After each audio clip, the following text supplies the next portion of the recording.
Hey everybody, Prepper Nurse 1 here. Today is the 24th of September still. It is Saturday, 2025. 25, listen to me, 2022. I'm getting ahead of myself. I wish it was 2025. Oh, maybe not.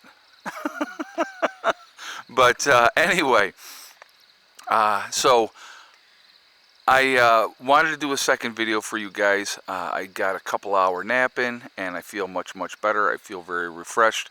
So we're going to talk about two things in this video. Okay, so the first thing we're going to talk about, my raised beds. I've had a lot of people inquire about the raised beds, how I did it, what I did, and all those type of things. So I'm going to go over the design of this.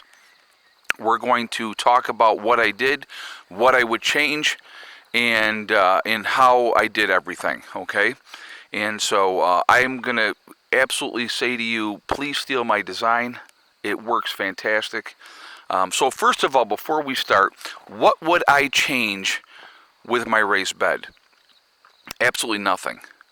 They are perfect. They work absolutely fantastic, okay? I mean, it really works well.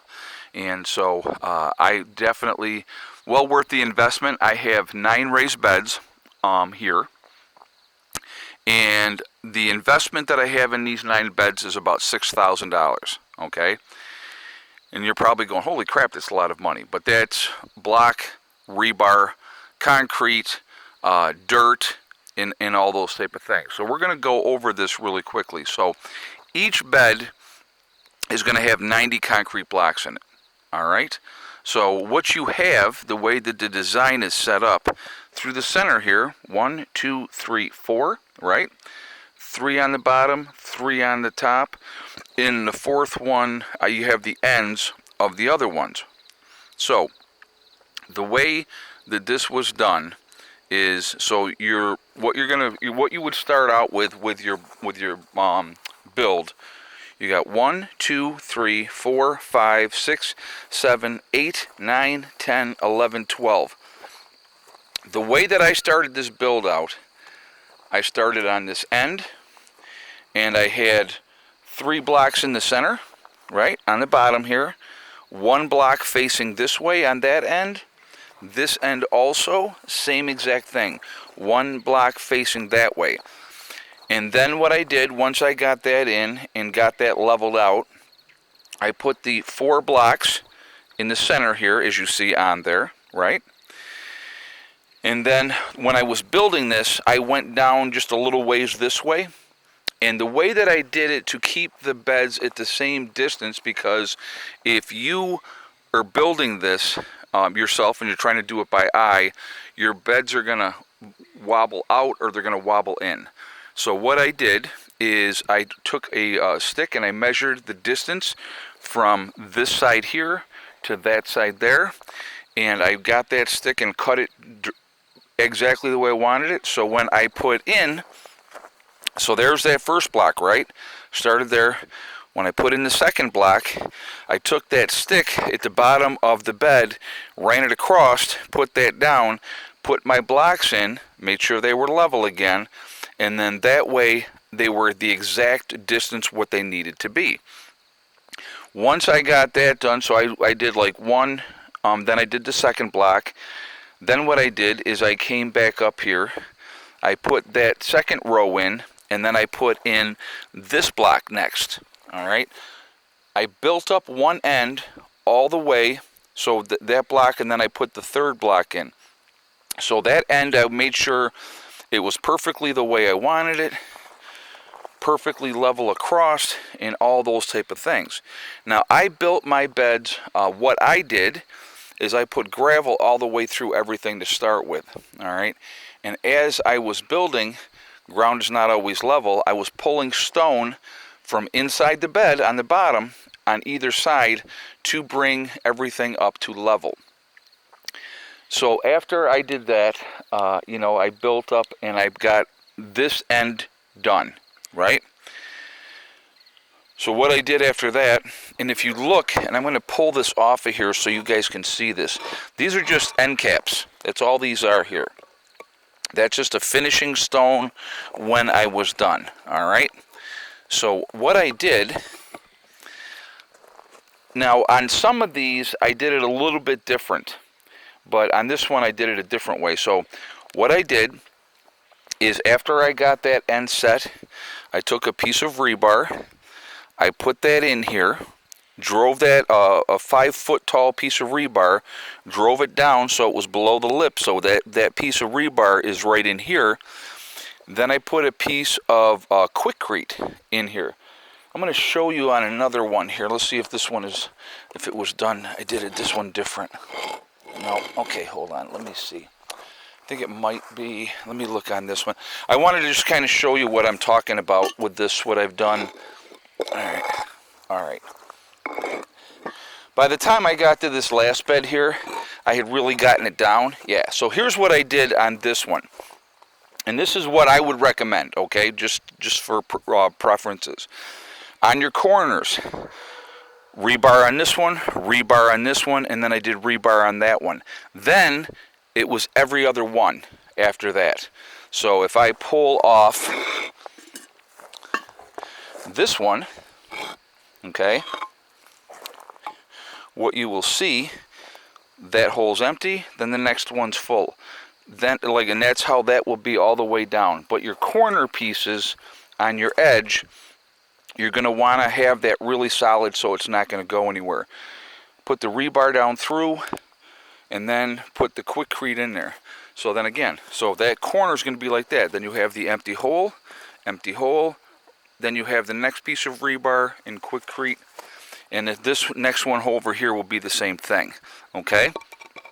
So what I did is, when I built these this way, it was, I'm trying to remember exactly, but I believe it is, well, we'll do a count, right?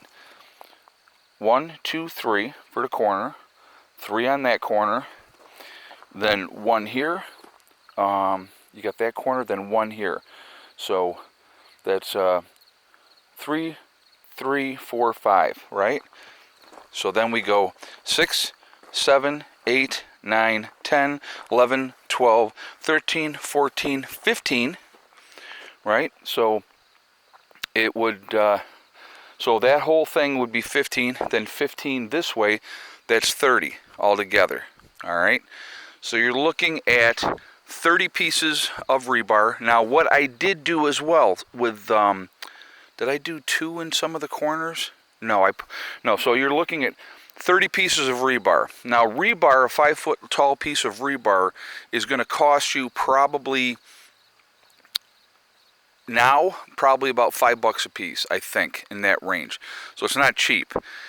Bag of Quikrete on top of that, you put that in there in the powder form, and it just hardens up and it's good to go. So as I built this down, okay, as I came down these beds, what I ended up doing is get that to that level. I left this end open, and what I did was, in the bed itself, I took old stumps. I also took, like branches and those type of things, and built up the bottom of this bed with that debris. It's called hudiculture, okay?